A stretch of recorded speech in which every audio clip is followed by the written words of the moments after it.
frame keeps like a wide angle, so Yeah. which indicates that you didn't start talking. Right.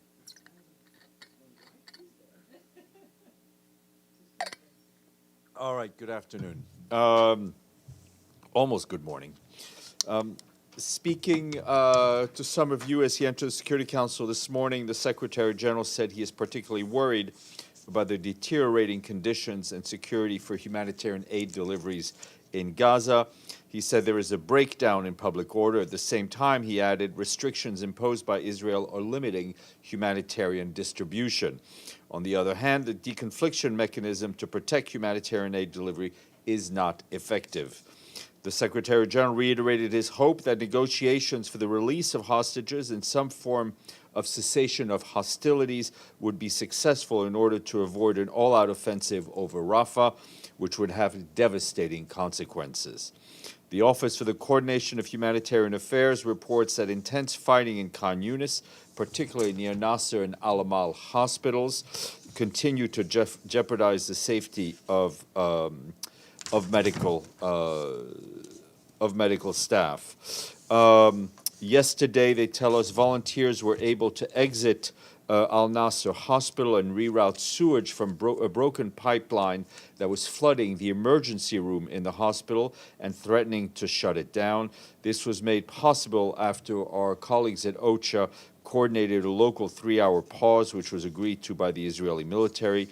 A permanent fix of the pipeline is still pending. At the same time, Al-Amal hospitals continue to contend with acute shortages of fuel and medical supplies, and currently is only one functional operating room.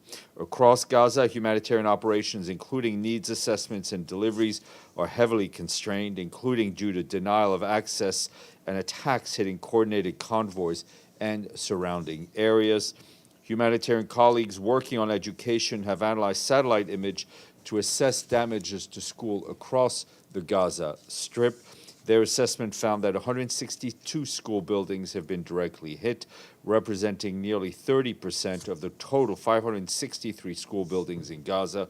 At least 26 of those have been destroyed.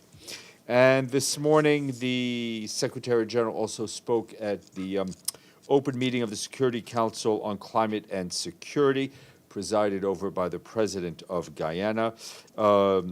The Secretary General said that a global food crisis is creating a hellscape of hunger and heartache for many of the world's poorest people, adding that the climate crisis is accelerating with a deadly force, saying that both these facts undermine peace and empty bellies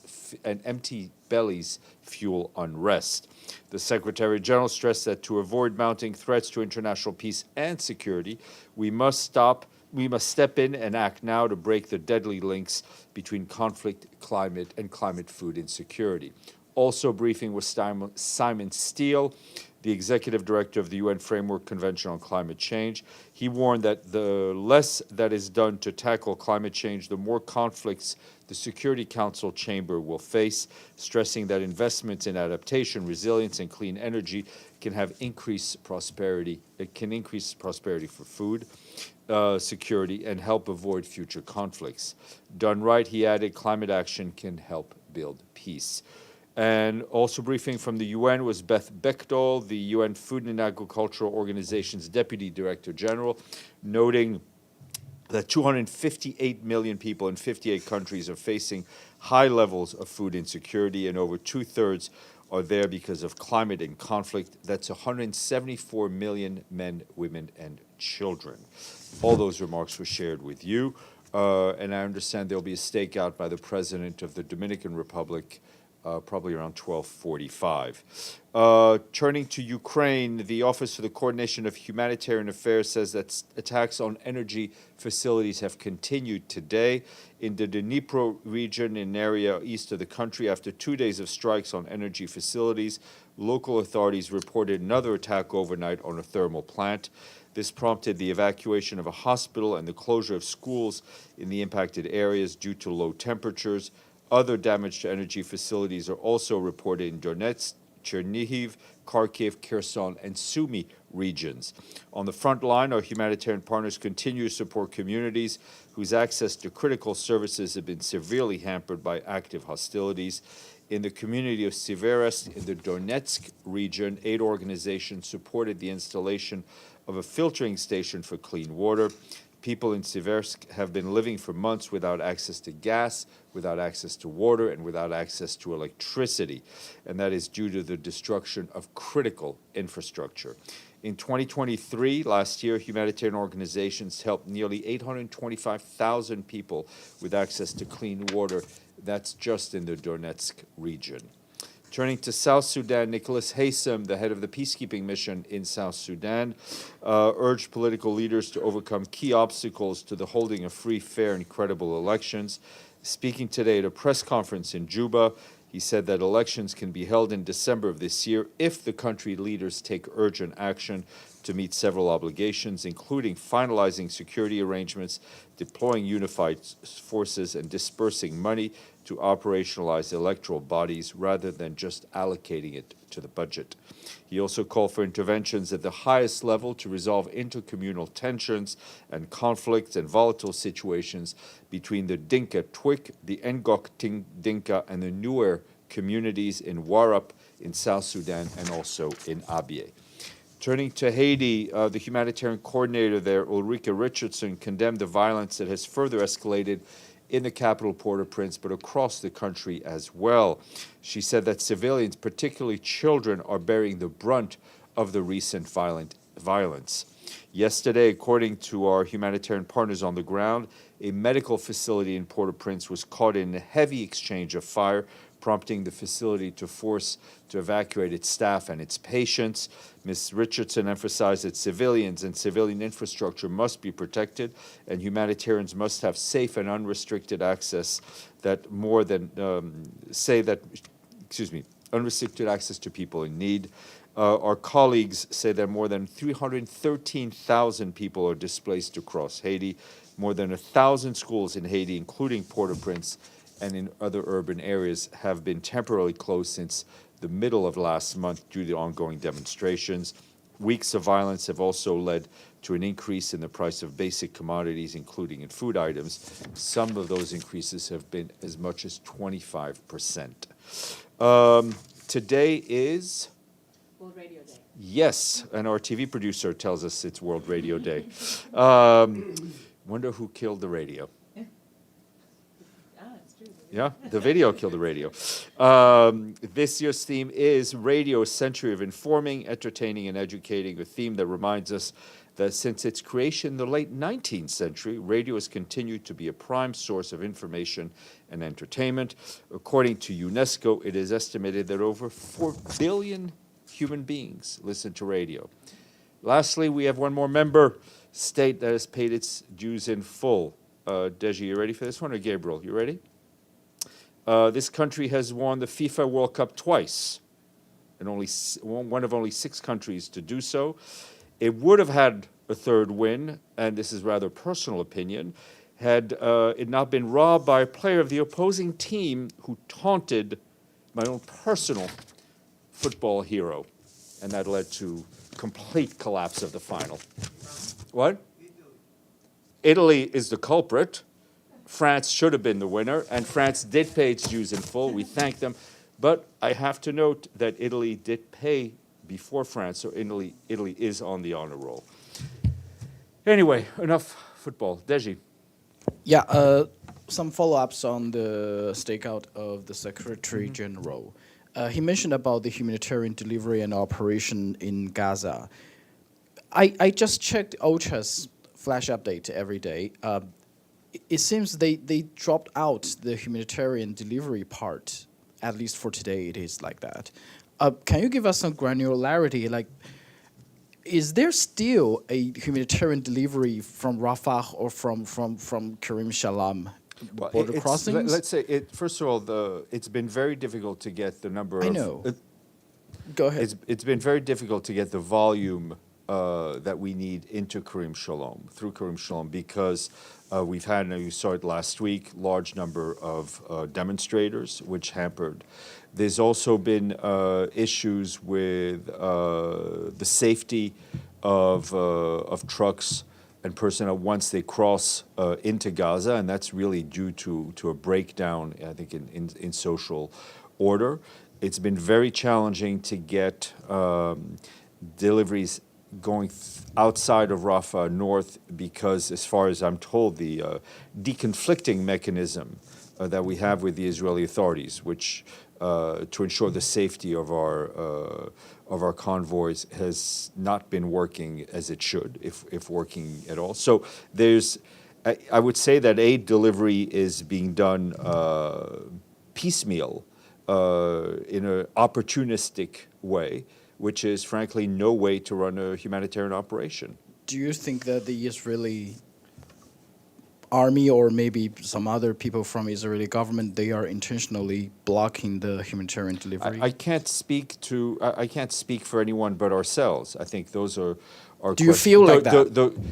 What we know is that the delivery of humanitarian goods inside Gaza is woefully inadequate because of circumstances that are way beyond the control of the United Nations. One last question. This morning, the U.S. Senate passed a $95 billion bill. In that bill, 14.1 billion US dollars would go to Israel if it be passed by the House in security assistance. I asked you this question. Do you think the UN should urge countries to stop funding Israel for the defense, for this kind of security assistance? And by the way, it seems like they don't need that. Look, I'm not the right person to assess the military security capacity of any member state. What is important is that all the member states that have an influence on the situation all work in the same direction. And for us, that is reaching a humanitarian ceasefire, to increase the humanitarian access of goods, to ensure the protection of Palestinian civilians, and to see a release of all the hostages. Ibtisam. Thank you, Steph. So my question goes in the similar direction, but it has to do with the remarks of the European Union foreign policy chief, Joseph Borrell, who said, if you believe, and he was talking in that context about Americans, and he said, if you believe that too many people are being killed in Gaza, maybe you should provide less arms. First of all, do you have comments on that? No, listen, I'm not here to provide color commentary what others have said. I mean, the Secretary General, I think, made his position very clear. What he would want to see is that all those who have an influence on the parties use positively to stop the carnage, to ensure the humanitarian aid gets in, to ensure that all the hostages get released, and frankly, to get us back on track to a political horizon that is best for the future of Palestinians and Israelis. And we continue to believe that is a two-state solution.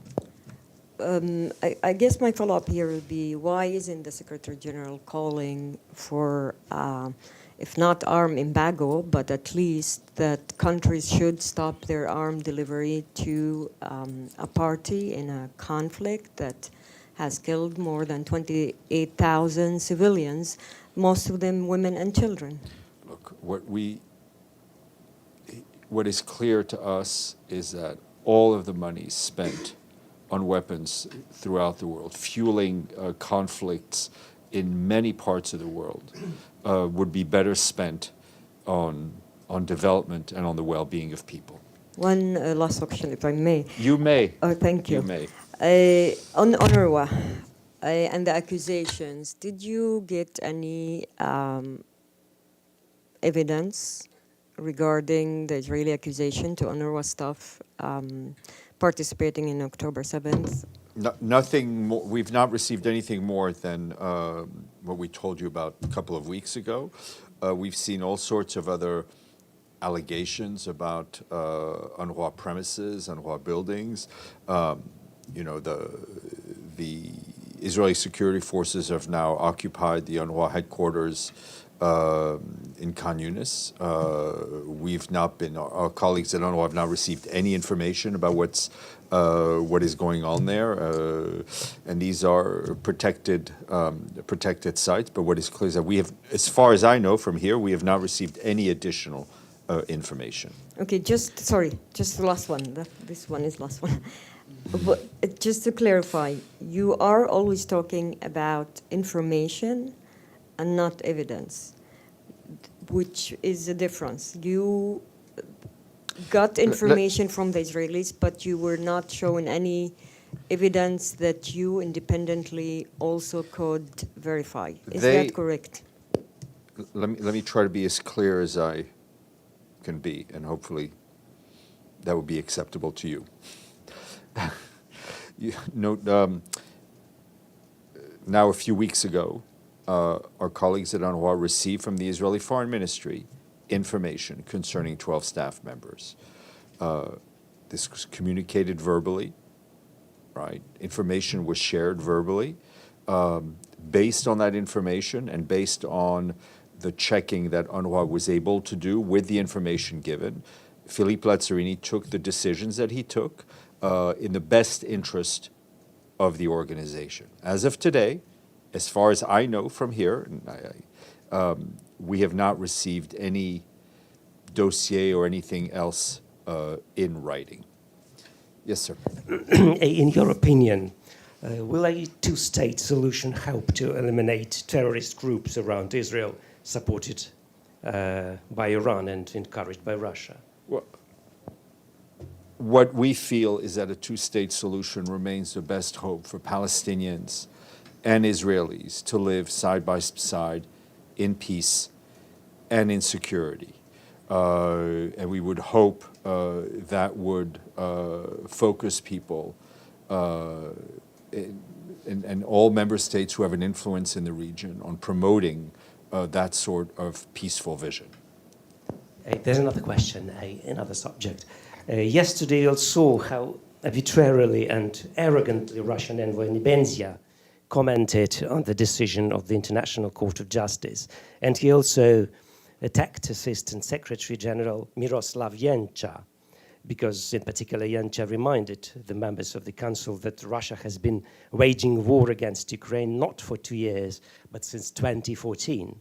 Can the Secretary General say anything in defense of his assistant? Well, Mr. Yencha has, of course, the full backing of the Secretary General, and I think reports back on any of the issues that the Political Affairs Department and other departments who brief the Council report back in the most impartial way based on the ideals of the Charter.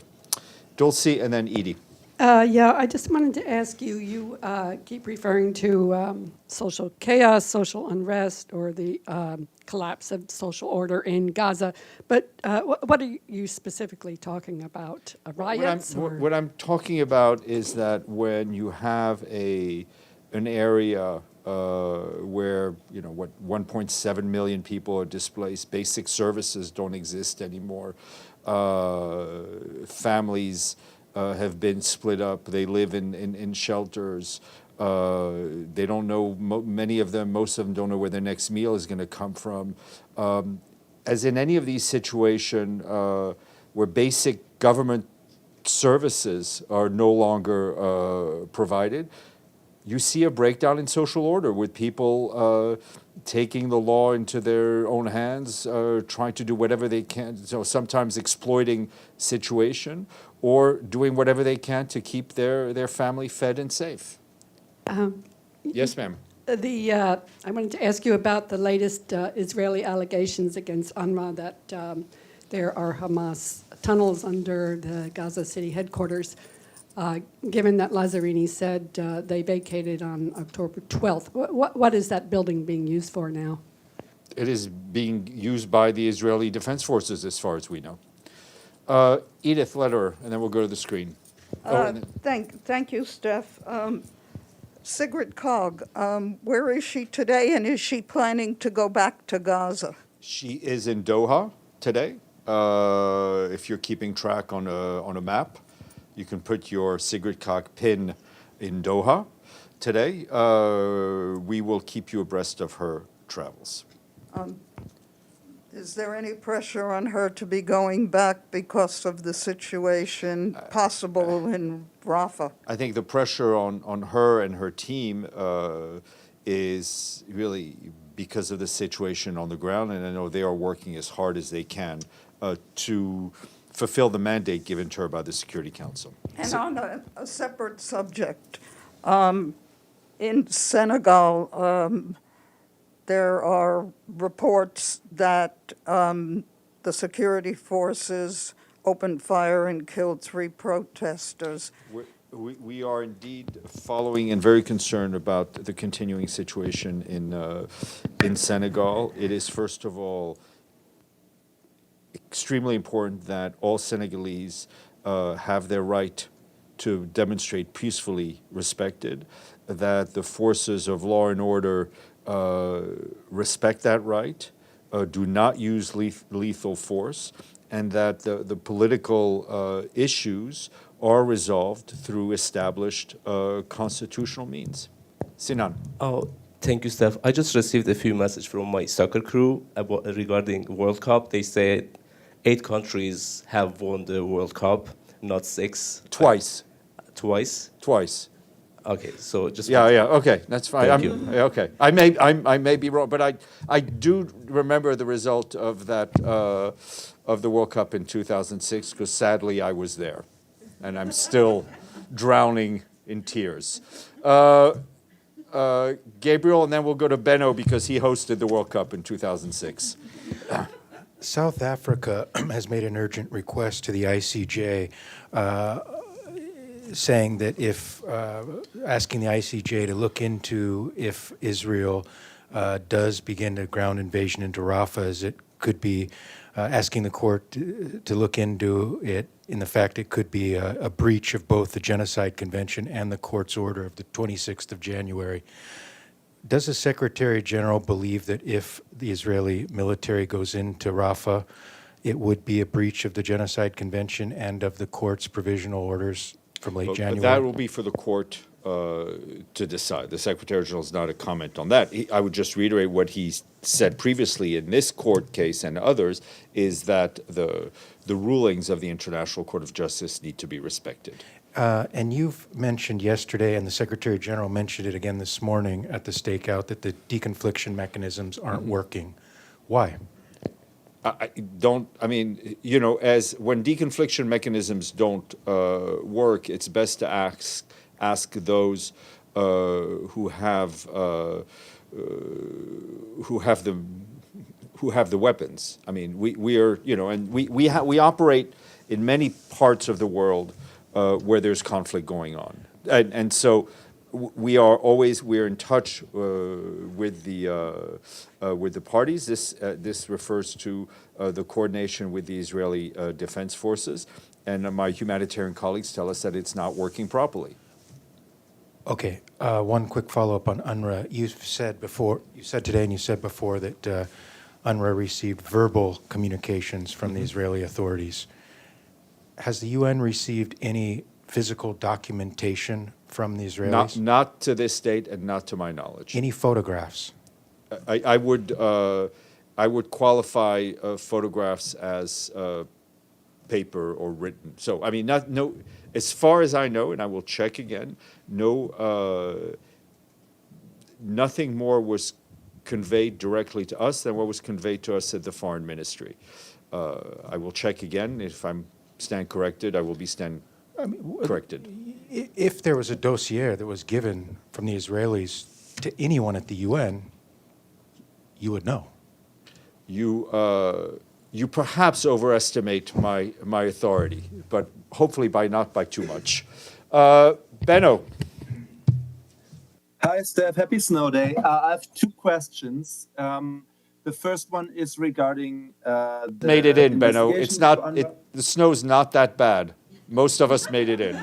Just saying. I take every excuse not to come I know. to the office. So, go ahead. UNRWA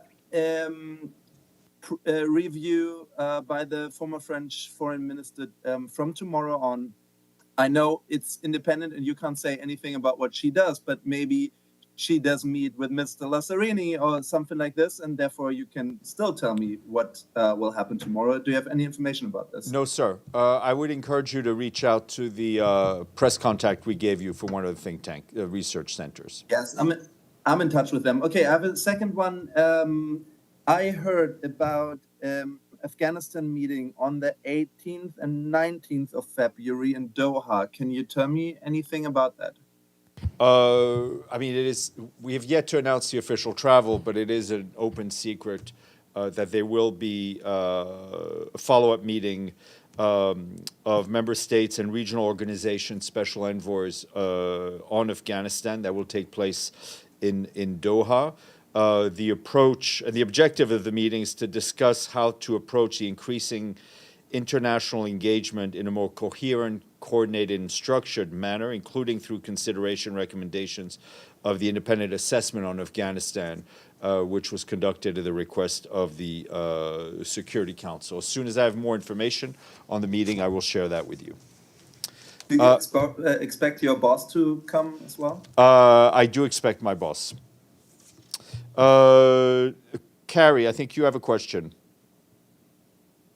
Yes, hi, Steph. Contrary to Beno, I'm super happy to see that the UN in-distance services work way better than the NYC Department of Education.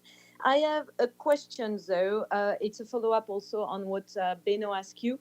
It seems that this morning in Geneva, the Israeli ambassador told Philippe Lazzarini that the mandate given to the evaluation mission, which will be led by Catherine Colonna, was too wide. It wouldn't be able to determine if terrorists were working among UNRWA. What does the SG think of this? Any plan to tighten the mandate? Has Israel requested anything precise to the UN to tighten the mandate?